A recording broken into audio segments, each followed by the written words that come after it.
This is the Authority Company Podcast, conversations with leaders who are designing the future. Hola, I'm Joe Pardavila, and today I've got Mark Roberts on the show. Mark is the founder of Off Wall Street, an independent equity research firm known for bold, short sale calls that challenge consensus thinking. He rose to fame for identifying red flags at Enron early, building a reputation as one of the most disciplined contrarian voices in institutional research. In his new book, Off Wall Street, How to Win at Short Selling by Betting Against the Crowd, Mark blends market experience with insights from business, art, and philosophy to show how independent thinking wins in markets driven by crowd behavior. Mark Roberts, welcome to the podcast. How are you, sir? I'm fine, thank you. How are you? I'm excellent. And we need to start with a super simple question that probably has a complex answer, and that's the idea of shorting. And I know there was a very popular movie and book called The Big Short. And I know anyone who's going to be watching this probably knows exactly what it means. But for folks like me who are not as bright as folks in the world of Wall Street and finance and stuff, what is the elevator pitch definition of what shorting means?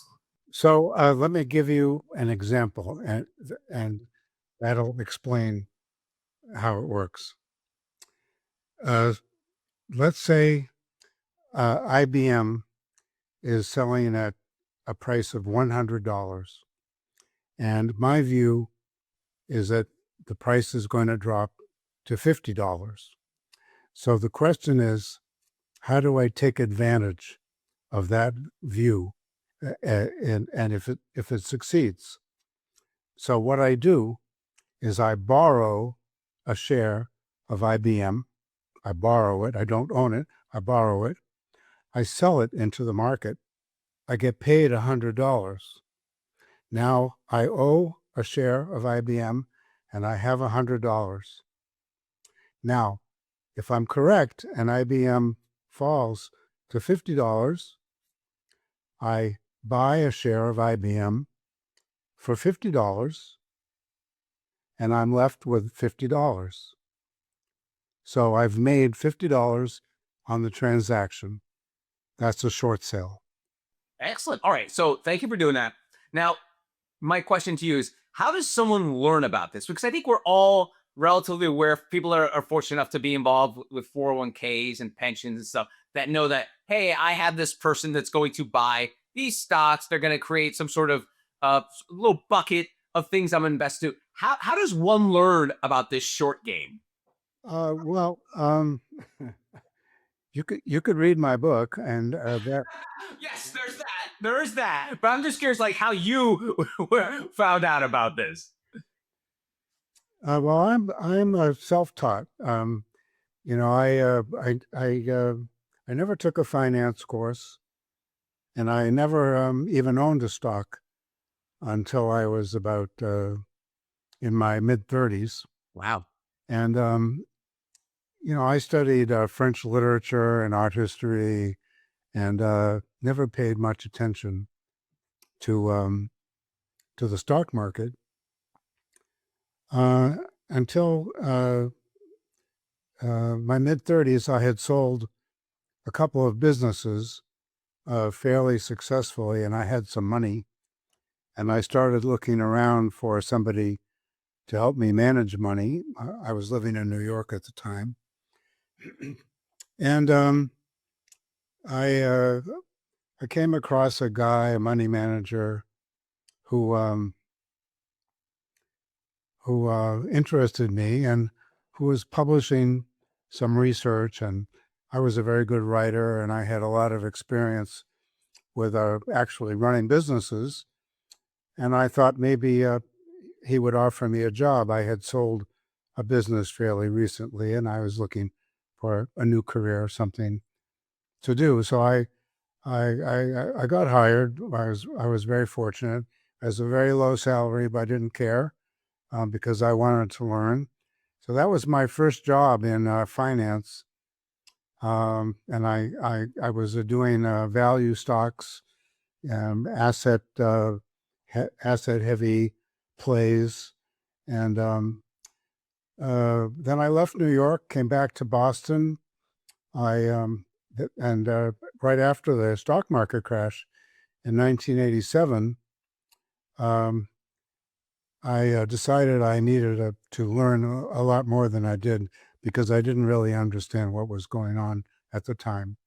So I applied for a job at Fidelity, which I was very fortunate to get, but because I didn't have the normal qualifications. But as in so many cases, I met somebody who liked me and thought I was an interesting person, and I might be a good fit, and I got that job. And it was at Fidelity that I first saw um, on the trading desk. I first saw short selling. I had never knew what short selling was, but the Fidelity brokerage arm um, was servicing some nascent hedge funds. In those days, a hedge fund of $300 million was a big hedge fund. And there was one in particular called the Feshbach brothers, who were kind of a perma bears and who specialized in short selling. And I was very fortunate to see what they were doing because they were borrowing stock at Fidelity. And you remember, in order to sell short, you have to borrow the stock so that you can sell it. And then after you've bought it back, you give it back to the prime broker. That's how it works. And I saw what was going on, and I was intrigued by it. It kind of fit more my personality, which is how to avoid risk and take advantage, actually, of situations that are very risky, and that where other people uh, might get hurt, which is what indeed happened to me during the '87 crash. I mean, I lost money in the stock market, and so this short selling, I realized, was the antidote to investing, or was a way to a hedge. So so in order to be a hedge fund, the definition of a hedge fund is that you have to hedge, right? And so how do you hedge? You sell short. So that's what hedge funds do. So that was a big learning experience for me, and I was in my mid-30s by then, and so I came across some short sellers, and I learned. I began to learn more about it, and it intrigued me, and it really suited my personality. And on the subject of personality, you write about the fact that short selling is a mindset, not a tactic. What do you mean by that? Because I think for most people, be like, "Oh, short selling is just another quiver in my arrows," or whatever the heck that metaphor is. Like, what do you mean by it being a mindset, and actually and sort of tying into your personality? Good short sellers uh, uh, are have the ability to stand away from the crowd, which is the theme of my book. The book is called "How to Win at Short Selling by Betting Against the Crowd." So it's the old story, the emperor has no clothes. You know, it's the guy who can stand away from the crowd, and so that he has perspective. He can see what's really going on.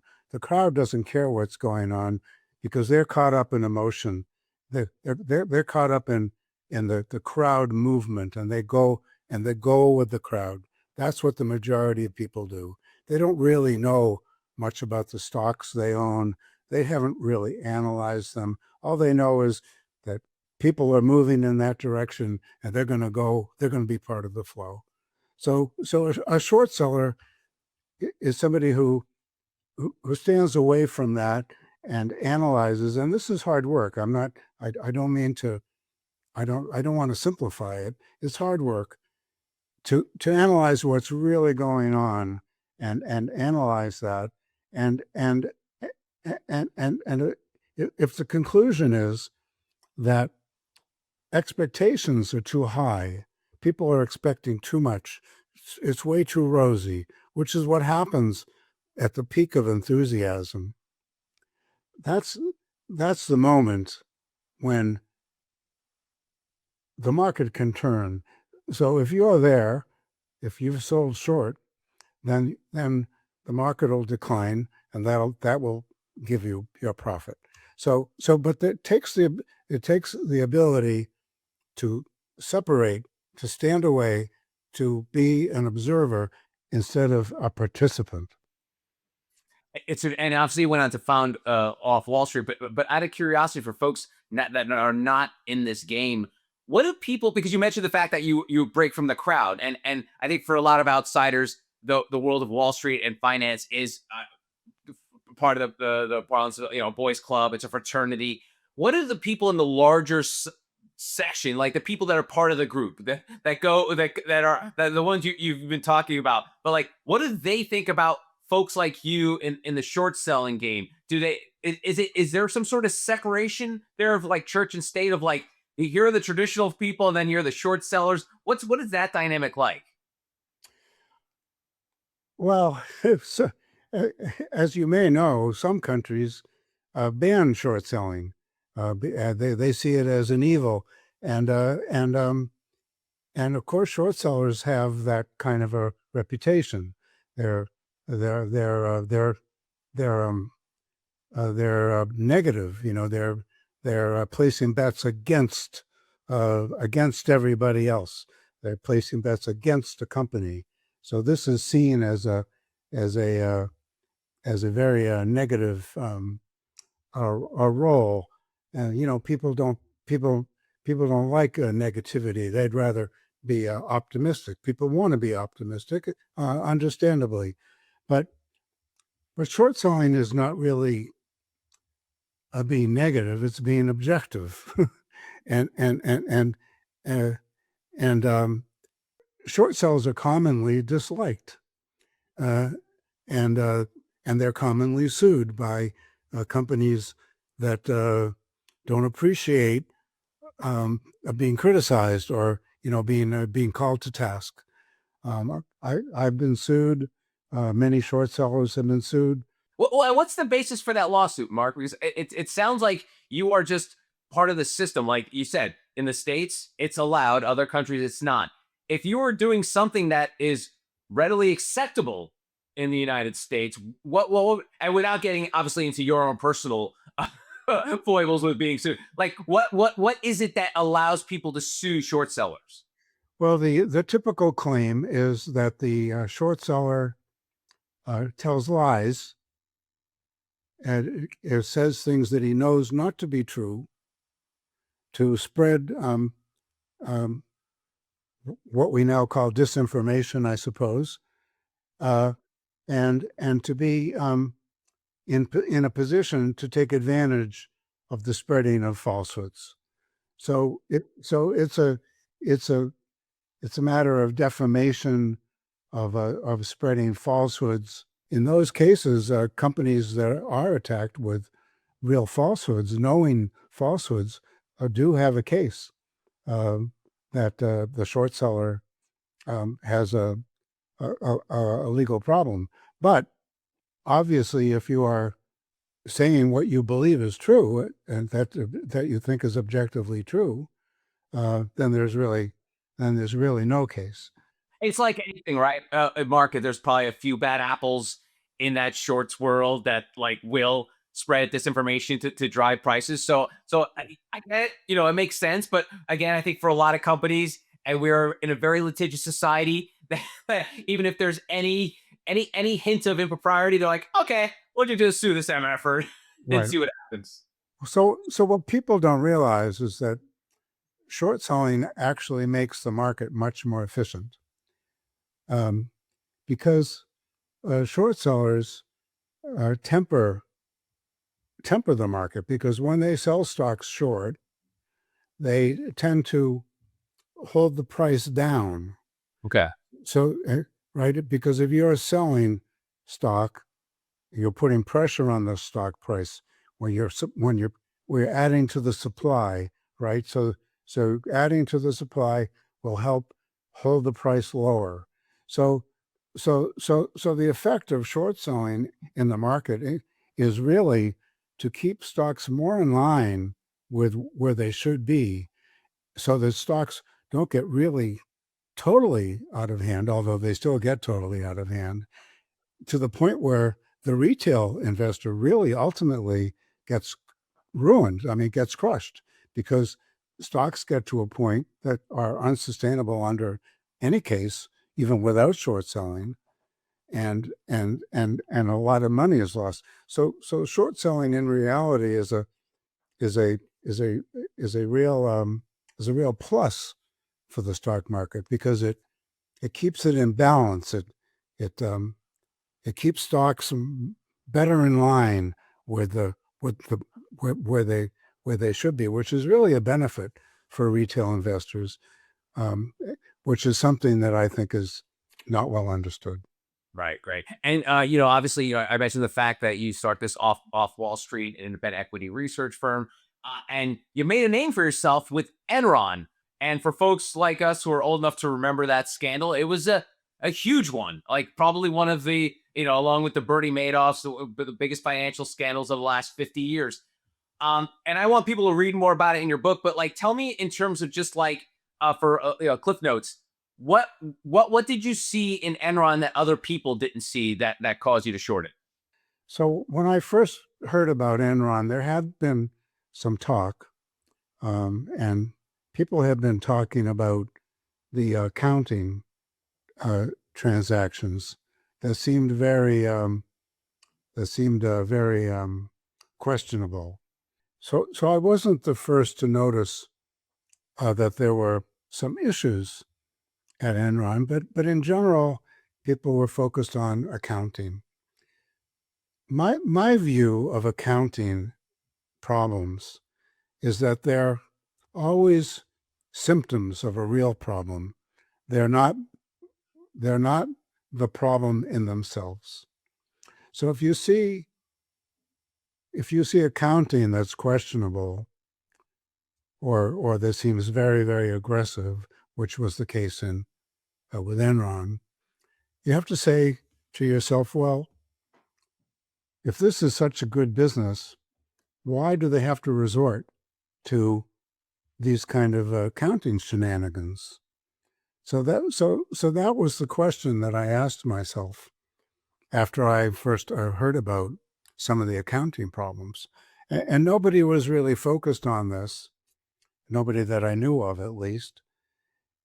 And so what I do, I always want to understand if a company's business model, if its way of operating can actually produce the kind of financial results that people expect and that are now embedded in the stock price.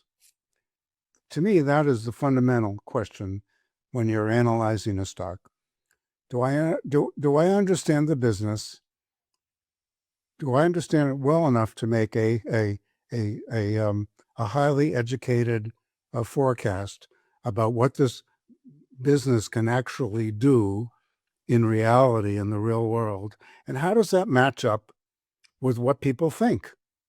Are they being realistic? Because or are they living in la la land? Well, in the case of Enron, the core business was very unprofitable, and nobody really understood why. I mean, it wasn't. People weren't thinking about it. They were just saying, "Well, it's a funny accounting. Something's wrong." Yeah, yeah, it was true, but you had to really dig into the business fundamentals to understand why they were doing this, what was driving it, because their business couldn't produce the results that Wall Street and investors were expecting. So that was how that they were delivering those results. So you had to understand fundamentally what was wrong, and that was the core of my research, my contribution to the Enron story, and that is fundamentally what I have built. What I built a career and a business around was understanding a business's operations and what it could actually achieve over time, and how did that match up with the expectations of the market. And if the conclusion was that expectations are too high, way too high, then that's the condition for a short sale. If you look at it and you say, well, I mean, this is a great business, and it's like Google or Microsoft or whatever, it can go to the moon. Then that obviously, no matter what the price is, you don't want to short that stock. Now, let me ask you about this Enron situation because it sounds like you describe it as a lot of work to figure out. Because, as you said, internally, in again in this sort of the dark financial crevices, people were saying, something kind of hinky there, but the stock's doing well, so I think I'll buy more of that. Um, how long? Give me a sense of timeline of like when you started sniffing a problem and started the shorting and then till it actually reached public consciousness. Give me a sense of time frame from that. I first heard about Enron, I believe it was in December of 2000.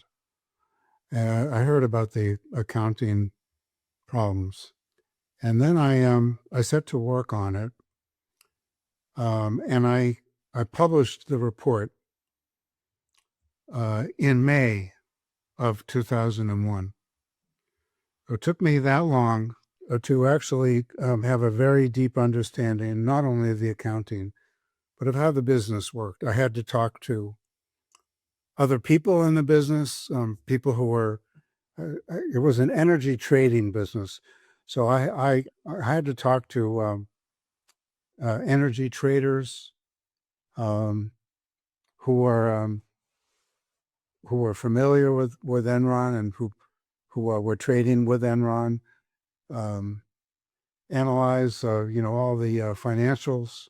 And when you come out and say to people that they should sell such a high profile, popular name, you better have the evidence. You released that report in May, and if memory serves, Enron didn't file for bankruptcy until December. That's So correct. it was basically like 6 months there. What was at that point? Once it I almost feel like the frog boiling. It felt like the frog was boiling, and you turned up the heat. But then it took another 6 months for it to finally kind of real for people to realize, oh, this this guy Mark Robbins, I guess he was right back in May. Yeah.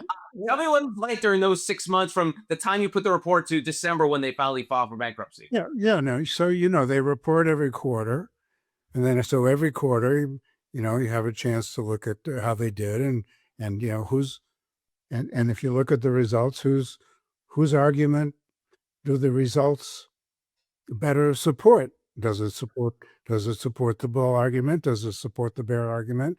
And as people started to look at the results more closely, which which I helped people to do, and other people were starting to do, people started looking at those results and realizing that the problem there were actually problems there that nobody had really accepted.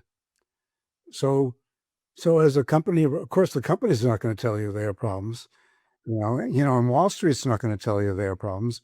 Everyone is going to say, well, this is fine. The great management, they're going to manage their way out of it, or whatever this and that.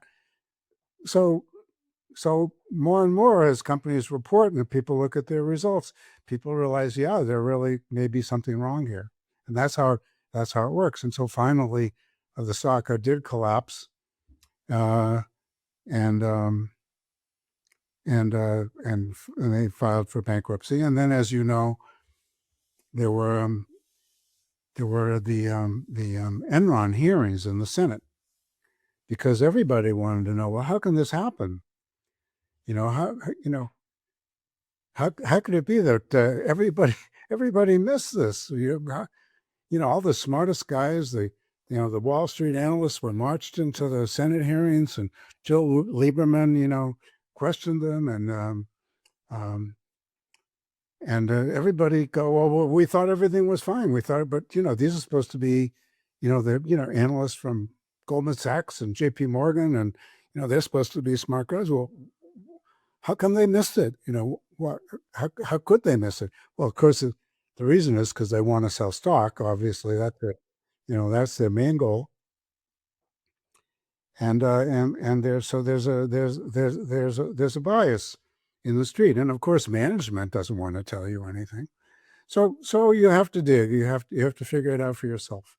And then so in the Enron hearings, really boosted our profile because Senator Lieberman had our report, and he said, "Look at this. These guys had it figured out off Wall Street. Mark Roberts, they published a report telling people to sell the stock in May, and you guys were all saying buy, buy, buy. Well, how could that happen?" And so that was really, I mean, I already had a pretty good business, but that that launched us uh, for many years thereafter. I bet. Yeah, I bet. And let me ask you because there is this sort of like you mentioned, there's a villain aspect to short sellers because they're sort of like the dark clouds on a sunny day. But like, how do you do what you do when no one else wants to see it?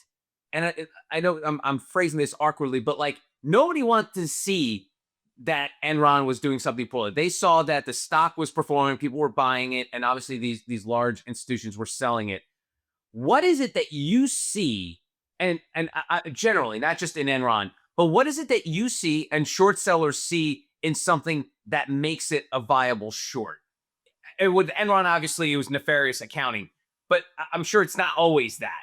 So, what is it that you are seeing that other people are not? Basically, you're understanding the business better than other people, and you're realizing that there's an opportunity in selling the stock that you can make money. I mean, people who make money selling short were my audience. And as I mentioned at the beginning of our chat, you can't be a hedge fund unless you short stocks. Hedge funds charge, you know, or used to charge, I have to say, maybe not so much today, but 2% management fee and 20% of the profits. But you couldn't qualify as a hedge fund unless you were hedging. So of course there's an appetite for good hedges, for successful hedges, ones that work. And that was my business, was providing the hedge to hedge funds, which they have to have in order to be hedge funds. There's even if they're long biased themselves personally, as most investors are, and rightfully so, because the stock market generally does go up, right? Except for, sometimes, there are periodic small declines and sometimes some very large ones. But you can't get paid hedge fund fees without being a hedge fund and without hedging. So it's not correct to say that nobody wants to hear stories like that. Hedge fund managers do want to hear stories like that, and that was my market. Now, in the book, you write about history repeating through bubbles, and we are recording this early in 2026, where fears of an AI bubble is coming. What explains why people fail to learn from other bubbles? I mean, recently we've had real estate, we've had dot bomb. What is it that happened in other bubbles that people are not seeing with the AI bubble? Well, I mean, history is full of bubbles, as we know. There was there people have recorded, have written many books about past bubbles going back to tulip mania, every kind of bubble. My friend Ed Chancellor, who provided an endorsement for the book, has written very eloquently about past bubbles. Many people have written about them, and other people have written about the psychology of the crowd. There's a Frenchman whose name is Le Bon, and who talks about the psychology of the crowd and how the crowd is irrational. So you get these waves of, particularly in the markets, like you get these waves of irrationality where everybody joins in, because after all, people are making money as the stock market goes up, and the more people that join, the higher the stock goes. So um, there is some rationale to it. So these things happen in cycles. They'll never stop happening. They'll always happen. It's part of human nature.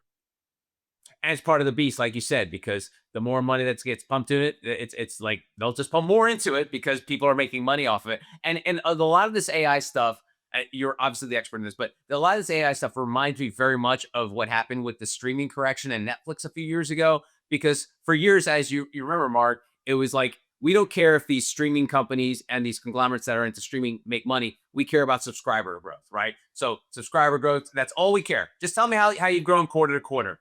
And then I often joke, Mark, that Wall Street woke up one day and said, you know, we don't care about subscriber growth. We care about profits.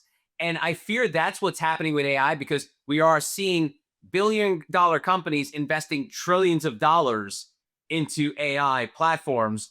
So one day, and it could be soon, Mark, Wall Street's going to wake up and say, yeah, we love the idea of growth, but are you making any money off of this stuff? And I think that's where it lies, where I don't think it's going to be a huge bubble like, the dot bomb or even real estate, because it's only going to affect a certain amount of companies. But still, I see that correction happening where the street's going to wake up and say, when are you guys making money off of this? Yeah, I agree with that. I am of that view, and I do think that it's a gold rush. There's going to be winners and there's going to be losers. Everybody is investing fortunes into the data center business. Not everybody is going to succeed. There'll be a couple of companies that will dominate, and the rest will fall by the wayside. So it becomes a matter of figuring out which is which. If you want to play it, you can invest in the company that you believe is going to succeed and be the winner, and you might want to at an opportune time, and I'm not saying that time is now, but at some opportune time, you might want to take a crack at selling short the shares of a company that you think is not going to be the winner.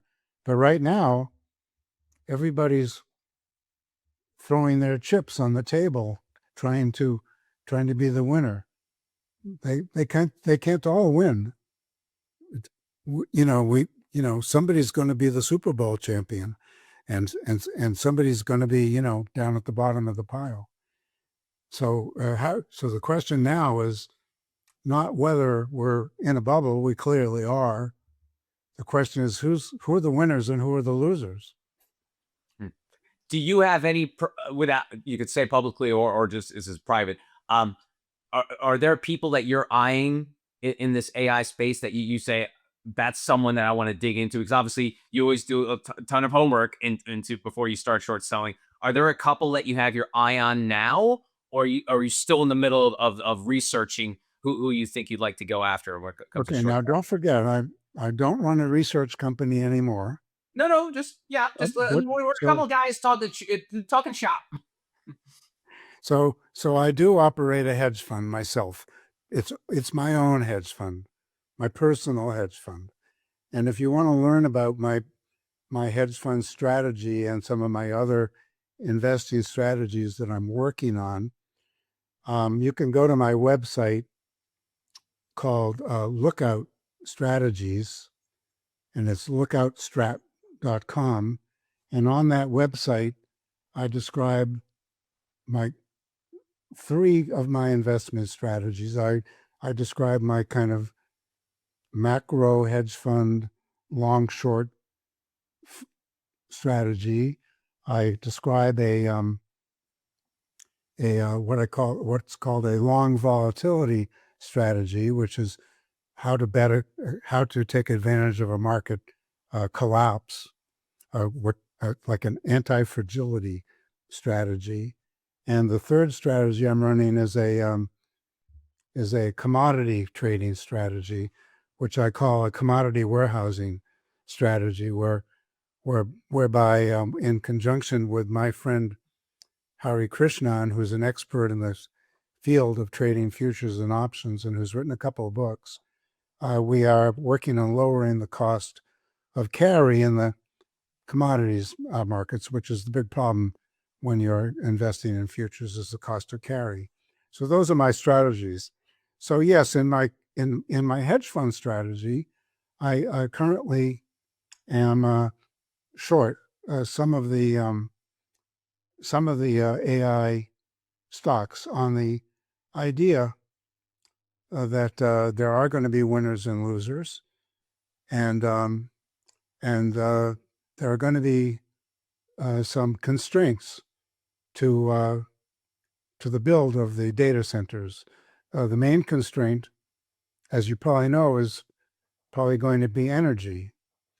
There won't be enough energy to go around, or it'll make energy so expensive for everybody in the world that people will go, ugh, I don't want data centers.